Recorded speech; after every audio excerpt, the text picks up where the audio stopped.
also want to share something, that this Kuch Kuch Hota story is 20 years old. And in fact, tomorrow, Karan is directing me for the first time ever for an ad film. And God save your soul, because I still can't act at all, which you'll discover. No, I've accounted for time on that. We just asked for some more time just because I know you're in the frame. But I'm actually directing her. It's been 20 years since Kuch Kuch Hota. I never managed to get her in my personal. Just remember, Balki directed our last ad together, and you have to do a good enough job. Yeah, thanks. That was also told to me, by the way, Balki. That, you know, that ad is amazing, and you have to do better than that. After she told me her book sold many more copies than mine did. 100,000 more. All right, copies. so this is not about me. This is about you, and we're going to chat about this wonderful book. Firstly, and I think everybody in this room really wants to know why this title, Pyjamas Are Forgiving. Well, two things. One, it fits the story, because in that the protagonists are wearing pajamas throughout, right from the beginning to the end.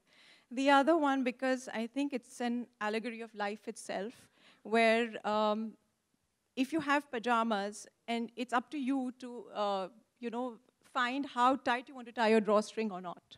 And I think by nature, sometimes we're too forgiving, our drawstring is too loose, and then we end up without any pants on. So that is one thing. But the title came to me, it was, I remember a couple of years ago, it was Diwali, and after 2 weeks of drinking and eating and having lots of mithai and wearing Indian clothes, I was standing in front of my closet and trying on a pair of jeans, and they did not fit.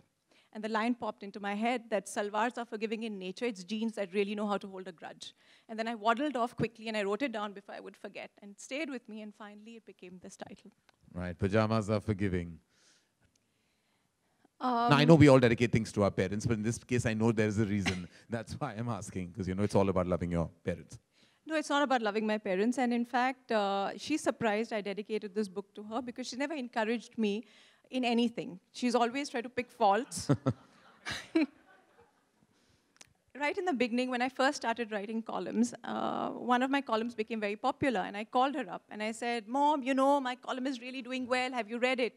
And she said, no, but I wanted to tell you over dinner last night that none of your serving dishes match. So I was so pissed off with her that I said, what's the use of having you as a mother? I wish Hema Malini was my mother. At least I'd get a Kent water purifier free. Yeah.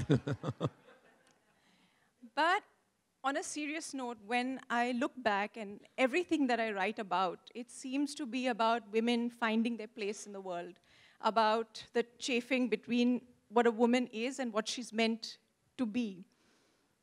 And somewhere, where is my mother? Yeah. And she doesn't know this story, but I think somewhere it's because I have this singular image in my head. When we were little and we moved to our grandmother's house, we all had to share a room. So my mother and my aunt would share the bed, and my sister and me had mattresses on the floor. And every morning at 5, my mom would wake up. She would put on this Jane Fonda tape. She'd put it on mute, and she would do her workout all around it.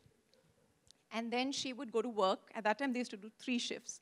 And she'd come home at 9. She never complained. She always had a smile. And for me, I think it was very clear at that point that a woman doesn't have to rely on anyone besides herself.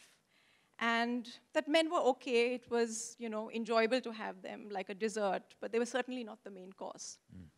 And well, we differ, but anyway. Yeah, well, yeah. I think for you also, they're dessert, definitely not the main course.